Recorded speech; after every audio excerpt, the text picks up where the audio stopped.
ओम नमः शिवाय। हर हर महादेव। भगवान शिव ने माँ जगत जननी अंबिका से कहा, साधक किस प्रकार जप करें इसके बारे में आप सुनिए।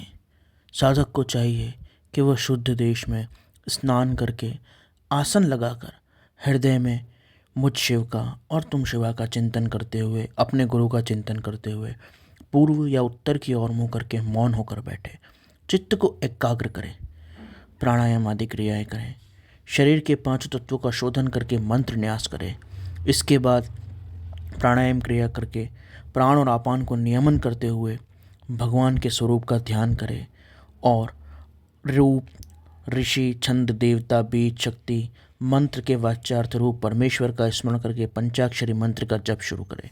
मानस जप सबसे श्रेष्ठ है, उपांशु जप मध्यम है तथा वाचिक जप सबसे निम्न कोटि का माना गया है। ऐसा मंत्र शास्त्र के विशारद और विद्वानों का कथन है। जो ऊंचे नीचे स्वर से युक्त, स्पष्ट अस्पष्ट पदों से युक्त अक्षरों के साथ मंत्र का वाणी द्वारा उच्चारण है, जिसे सुना जा सकता है, वह वाचिक जप कहलाता है। इसका सबसे कम फल होता है। जिस जप में केवल जिह्वा हिलती है, बहुत धीमे स्वर से अक्षर का हृदय में उच्चारण होता है और पास में भी उपस्थित व्यक्ति को कुछ सुनाई नहीं देता, ऐसे जप को उपांशु कहते हैं। जिस जप में अक्षर पंक्ति का एक वर्ण से दूसरे वर्ण तक, एक पद से दूसरे पद तक तथा शब्द अर्थ मन के द्वारा बारंबार चिंतन होता है, जो जप मन में प्लुत गति से किया जाता है, अर्थात नादपूर्वक किया जाता है, वह मानसिक जप कहलाता है। वाचिक जप 1 गुना फल देता है, उपांशु जप 100 गुना फल देता है और मानस जप 1000 गुना फल देता है। अगर उस मानव जप को प्राणायाम सहित किया जाए तो उसे और अधिक फल देने वाला, सहस्त्र गुना फल देने वाला कहा जाता है। सगर्भा जप अर्थात प्राणायाम पूर्वक जप। जो प्राणायाम पूर्वक जप किया जाता है वह सगर्भ होता है। अगर कोई साधक बिना प्राणायाम के भी जप कर रहा है तो भी जप के प्रारंभ में और जप पूर्ण होने के बाद प्राणायाम अवश्य करना चाहिए। मंत्रों के जानकार बुद्धिमान साधक प्राणायाम करते समय सांस को भीतर रोककर अथवा बाहर रोककर 40 बार मंत्र का उच्चारण करें। जो 40 बार न कर सके वह अपनी शक्ति के अनुसार 5, 3 अथवा 1 बार भी श्वास रोककर मंत्र का उच्चारण अवश्य करें। 5, 3 अथवा 1 बार अगर्भ या सगर्भ प्राणायाम करें और उसके द्वारा जप करें। इन दोनों में जप युक्त प्राणायाम सर्वश्रेष्ठ माना गया है। प्राणायाम हमेशा जप युक्त करना चाहिए, उसी से लाभ होता है, अन्यथा वह शारीरिक व्यायाम से अधिक कुछ नहीं है। जप सहित प्राणायाम की अपेक्षा ध्यान सहित जो जप किया जाता है वो उससे भी सहस्त्र गुना अधिक, 1000 गुना अधिक फलदायक होता है। अतः भगवान के नाम को प्राणायाम पूर्वक और ध्यान पूर्वक जपना चाहिए। पहले पवित्र होकर उत्तर या पूर्वमुख होकर बैठ जाए, अपने गुरु, इष्ट शक्ति आदि का चिंतन कर ले, फिर मंत्र के संपूर्ण न्यास कर्म आदि कर ले।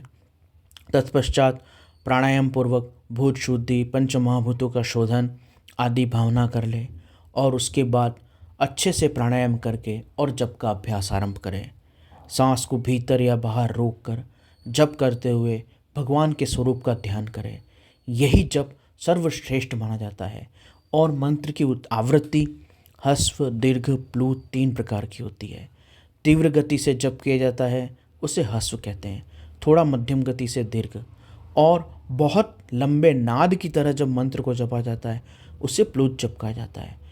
तो मानस जब किया जाए तो उसे प्लुत जप ही करना चाहिए।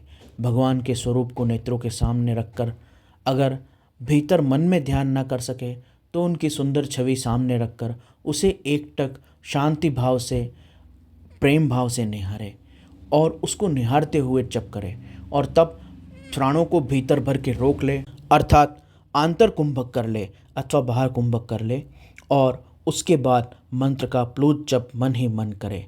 इस प्रकार से जो जप करता है उसके जप का अनंत गुना फल प्राप्त होता है।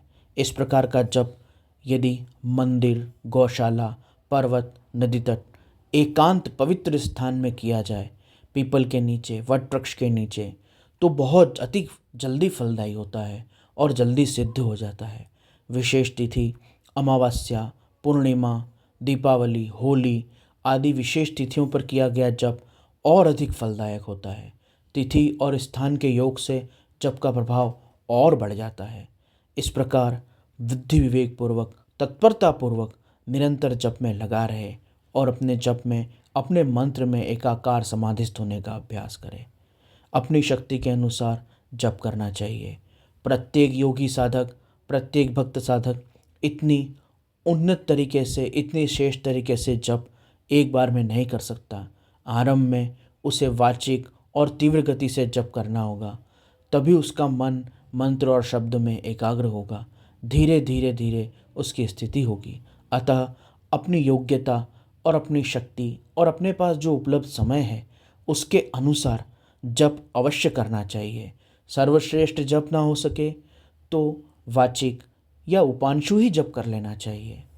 अगर वैसा ना हो सके तो भगवान नाम का कीर्तन ही कर लेना चाहिए, परंतु भगवान के नामों का जप, कीर्तन, सुमिरन अवश्य करना चाहिए। जितना जैसा हो सके उस प्रकार से करते रहने से अवश्य ही भगवत कृपा से उन्नत प्रकार के जप, ध्यान और भाव में हमारी रुचि, गति हो जाती है। ओम नमः शिवाय।